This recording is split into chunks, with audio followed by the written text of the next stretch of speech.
नमस्कार, बहुत स्वागत है आप सभी का। आपके साथ मैं पल्लवी रविंद्र सिंह। बेंजामिन नेतन्याहू और बाइडेन के बीच ठंड चुकी है। बाइडेन ने बम देने से इनकार किया तो नेतन्याहू ने बिना अमेरिकी मदद की रफाह को तबाह की कसम खा ली। अब नतीजा सामने है। इजरायली डिफेंस फोर्स रफाह को राख कर रही है। इंच दर इंच बारूद बिछाकर रफाह को घुटने टेकने पर मजबूर किया जा रहा।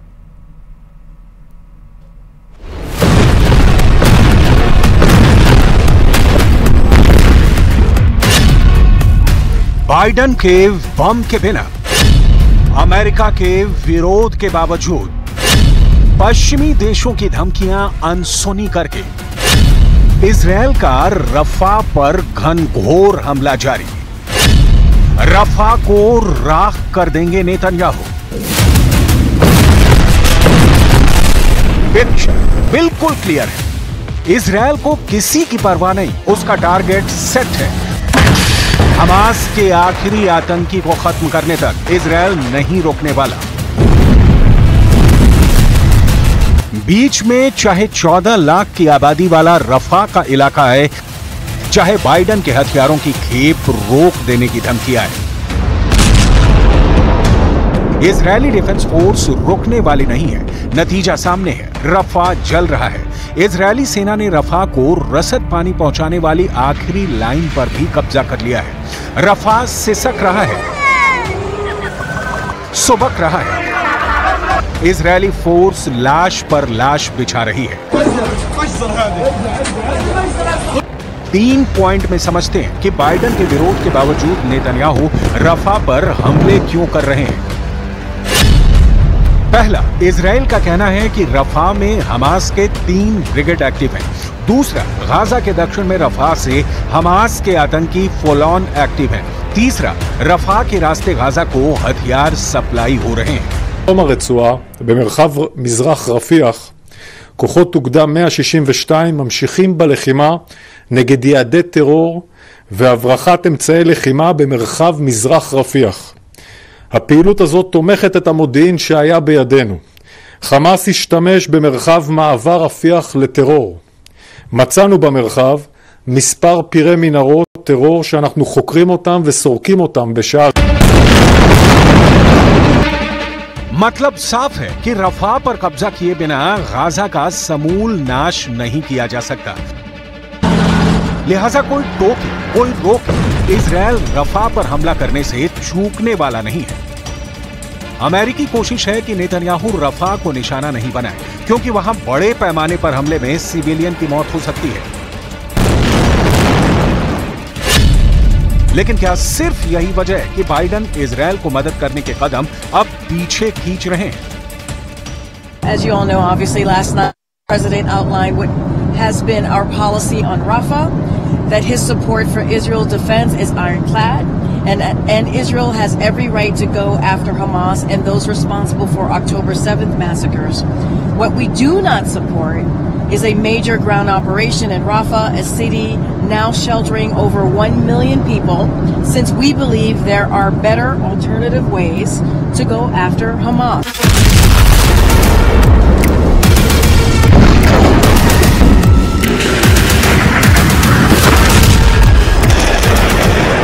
अमेरिका ने 2000 पाउंड के बमों की खेप इजरायल भेजे जाने पर रोक लगा दी है। ये तथ्य है कि अमेरिकी हथियारों के बिना इजरायल का हमास के खिलाफ अभियान बहुत लंबे समय तक नहीं चलाया जा सकता। लेकिन इस वक्त इजरायल का स्टैंड बिल्कुल क्लियर है कि बिना अमेरिकी मदद के भी वो हमास का अंत करने के लिए काफी है। לצה"ל יש חימושים למשימות שהוא מתכנן, וגם למשימות ברפיח יש לנו את מה שאנחנו נזקקים לו. אני אומר את זה פה במסגרת כל מה שעלה עם ארצות הברית, וחשוב לומר את זה. टाइम्स ऑफ इजरायल की रिपोर्ट के मुताबिक बाइडेन ने कहा है कि इजरायल को रफा में मिलिट्री ऑपरेशन और अमेरिकी हथियारों के बीच किसी एक को चुनना होगा। तो नेतन्याहू ने चुन लिया है रफा में मिलिट्री ऑपरेशन। पिछले 7 महीनों से जारी जंग के बीच ऐसा पहली बार हुआ है जब अमेरिका ने इजरायल को हथियार सप्लाई से इनकार कर दिया है। लिहाजा इसके पीछे की अमेरिकी वजह को डिटेल में समझना बहुत जरूरी है। बाइडन ने साफ तौर पर कबूल किया है कि अमेरिका के हथियारों से गाजा में आम नागरिकों की मौत हुई है। अमेरिका का मानना है कि इजरायल अमेरिका से मिलने वाले बमों का इस्तेमाल रफा के रिहायशी इलाकों में हमलों के लिए कर सकता है।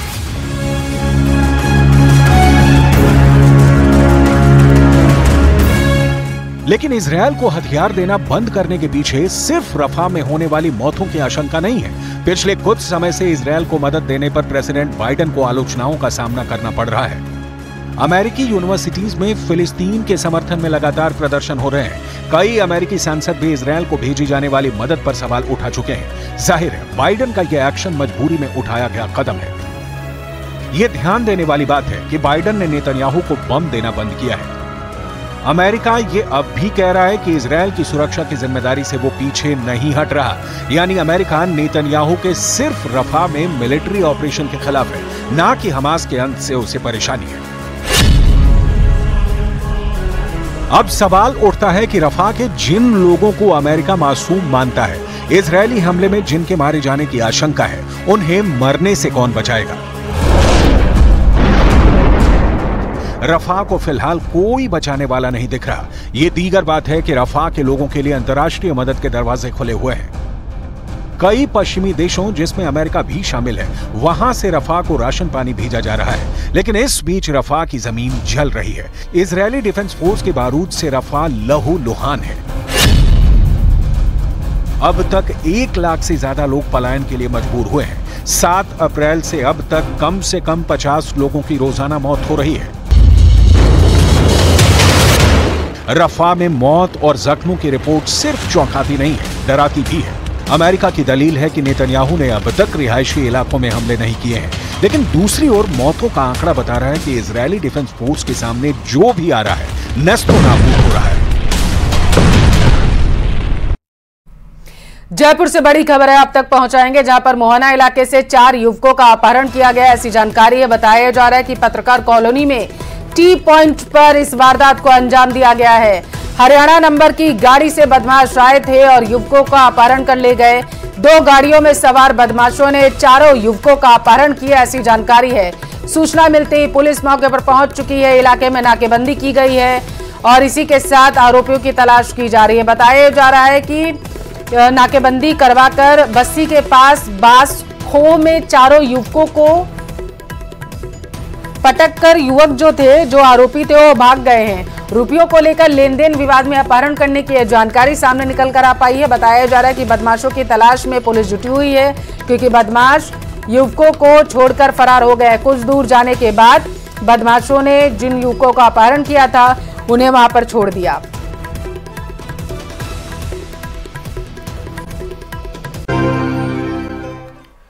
ब्रेक के बाद स्वागत है आप सभी का। खबरों में आगे बढ़ेंगे। हर चुनाव में जीत और हार की बोली लगती है। अमेरिका के राष्ट्रपति चुनाव के लेकर निकाय चुनाव तक पर करोड़ों रुपए का सट्टा लगता है, जिसकी चर्चा देश में नहीं बल्कि 7 समुंदर पार तक होती है। चर्चा ये कि फलोदी सट्टा बाजार का अनुमान इतना सटीक कैसे होता है, रिपोर्ट में समझिए। सट्टा खेलना गैर कानूनी है। खबर का मकसद सिर्फ और सिर्फ सट्टा बाजार में चल रहे रुझान दिखाना है। ये असल नतीजे नहीं है, इसीलिए इससे प्रभावित होने की जरूरत नहीं।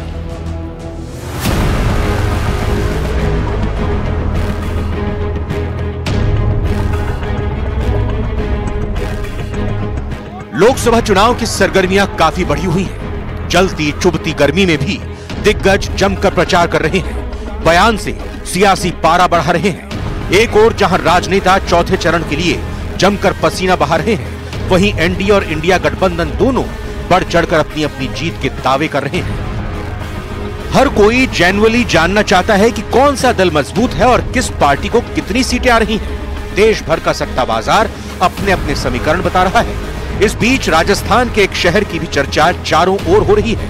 जी हां, हम बात कर रहे हैं फलौदी सट्टा बाजार की। यहाँ का सट्टा बाजार 10-20 साल नहीं बल्कि 500 साल पुराना है, जिसके तार पूरे देश में फैले हुए हैं और माना जाता है कि यहाँ करोड़ों का सट्टा खेला जाता है। जानकारों की माने तो पिछले 500 सालों से लगातार फलौदी में सट्टा लगाया जाता है, खेला जाता है। लोगों के अपने अपने तर्क हैं। सट्टा इस बात पर भी लगता है कि आज बारिश होगी या नहीं होगी। चुनाव को लेकर के यह सट्टा बाजार अपने पूरे परवान पर होता है। हालांकि बीकानेर और शेखावाटी में भी सट्टेबाजी होती है, लेकिन फलौदी ने जो जगह बनाई वहां दूसरा कोई शहर पहुंच नहीं पाया। यहाँ के मार्केट का मूल भाव दूसरे बाजार जैसा नहीं है। फलौदी सट्टा बाजार कैसे तय करता है सीटें? यहाँ से जुड़े सटोरिये काफी सक्रिय हैं। देश भर में इनका अपना तगड़ा नेटवर्क है, जिसके जरिए ये किसी भी चुनाव की जमीनी हकीकत का सर्वे आसानी से करवा लेते हैं। इसके अलावा टीवी और अखबार की खबरों पर भी इनकी पैनी नजर रहती है। यही नहीं, चुनावों में प्रत्याशियों की सूची का भी ये बड़ी ही बारीकी से विश्लेषण करते हैं। प्रत्याशी की नामांकन रैली से लेकर चुनावी सभाओं में जुटने वाली भीड़ से भी वोटों का आकलन करने में माहिर होते हैं। सूत्र बताते हैं कि देश के हर राज्य में फलौदी के लोग बड़ी संख्या में रहते हैं। चुनावी राज्यों से फलौदी में अपने घरों पर आने वाले लोगों से सटोरिये वहां के चुनाव पर चर्चा जरूर करते हैं। इसके अलावा फलौदी के सटोरिये भी चुनावी राज्यों का दौरा करते हैं, जातीय समीकरणों को भी बारीकी से समझते हैं। इसके साथ ही और भी कई साधन हैं जिनसे ये सटीक आकलन कर पाते हैं। ये सरकारी कर्मचारी भी है, उद्योगपति भी हैं, वर्कर्स भी हैं, और इन सब के सर्वे के बाद ये देखते हैं कि क्या है। सबसे पहले ये सरकारी कर्मचारियों का विश्लेषण करते हैं कि इनका रुख किस साइड में, अधिकारी और कर्मचारी किस सरकार या किस पार्टी की तरफ जा रहे हैं। वो जो रुख होता है वो इनका मानना है कि जनता का ट्रेंड सेट करता है। ट्रेंड सेटर्स है ये, और वो बात बाकी इनके सीक्रेट है, अब हमको तो नहीं पता, लेकिन ये है कि इनका जो भी स्टडी है वो बहुत गूढ़ तरीके से की जाती है और उसका परिणाम निश्चित रूप से सकारात्मक आता है। लोकसभा चुनाव के 4 चरणों के चुनाव बाकी है, यानी लोकसभा चुनाव खत्म होने में अभी काफी समय बाकी है। हालांकि नतीजे 4 जून को आएंगे। 3 चरण के चुनाव के बाद फलौदी सट्टा बाजार से जुड़े सटोरिये बीजेपी की जीत की भविष्यवाणी कर रहे हैं। बीजेपी की सरकार बना रहा है भारतीय जनता पार्टी की। कितनी सीटें दे रहा है भाजपा को? भाजपा की सीटें आ रही है पूरे देश में 308 से 10 से करीब बता रहे हैं। एनडीए की बता रहे हैं 350-55 के, मतलब 350-55 मान लो। प्रदेश में कितनी सीटें आ रही है? प्रदेश में बता रहे हैं 18 से 20। जोधपुर से इस बार कौन जीत रहा है? जोधपुर से अभी सट्टा बाजार के हिसाब से गजेंद्र सिंह जी शेखावत के भाव आ रहे हैं 20-25 पैसे, मतलब जिसके भाव कम होते हैं उसकी जीत तय है। हमारे सट्टा बाजार के हिसाब से तो करीबन 309 से 12 सीटें बता रहे हैं बीजेपी की। प्रदेश में कितनी आ रही है? 25 में से भाजपा की कितनी सीटें आ रही है? करीबन 19 से 21 सीटें बता रहे हैं। सबसे बड़ी बात तो ये है कि हमारा सट्टा बाजार है देवता है, हम उनको देवता मानते हैं। और बाकी 2 अखबार होते हैं हमारे करीब सट्टा बाजार के बंदे हैं, तो वहाँ के करीब सर्वे करते रहते हैं। उस हिसाब से हमारे को पता लगता है। कुछ अखबार पढ़ते हैं, कुछ टीवी के अंदर देखते हैं, तो उस हिसाब से हमें पता लग जाता है कि भाई कौन जीतेगा कौन हारेगा। फलौदी सट्टा मार्केट फलौदी जिले से ऑपरेट होता है। पहले ये जोधपुर का ही उपखंड था। हाल ही में इसे नया जिला बनाया गया है। यहाँ पर हर सीट के उम्मीदवार से लेकर पार्टियों की हार जीत पर भी पैसा लगता है। सट्टा बाजार का अपना खुद का गणित है। यहाँ जीत हार के दावपेच मोल भाव के आधार पर तय होता है। कौन जीतेगा उसके भाव में कमी देखी जाती है, और जिसके भाव ज्यादा होते हैं तो यह माना जाता है कि उसकी जीत में कहीं न कहीं संशय है। फलौदी में सट्टे का काम 5 सदी से चल रहा है। यहाँ कई परिवार ऐसे हैं जो कि कई पीढ़ियों से इसी काम में लगे हैं। फलौदी के अधिकांश लोग शेयर मार्केट से जुड़े हैं। यही वजह है कि चुनावी मौसम में सट्टा और सट्टेबाज दोनों की पूछ बढ़ जाती है। फलौदी के बारे में एक और बात भी खूब कही जाती है। स्थानीय लोग दावा करते हैं कि ये वो धार्मिक नगरी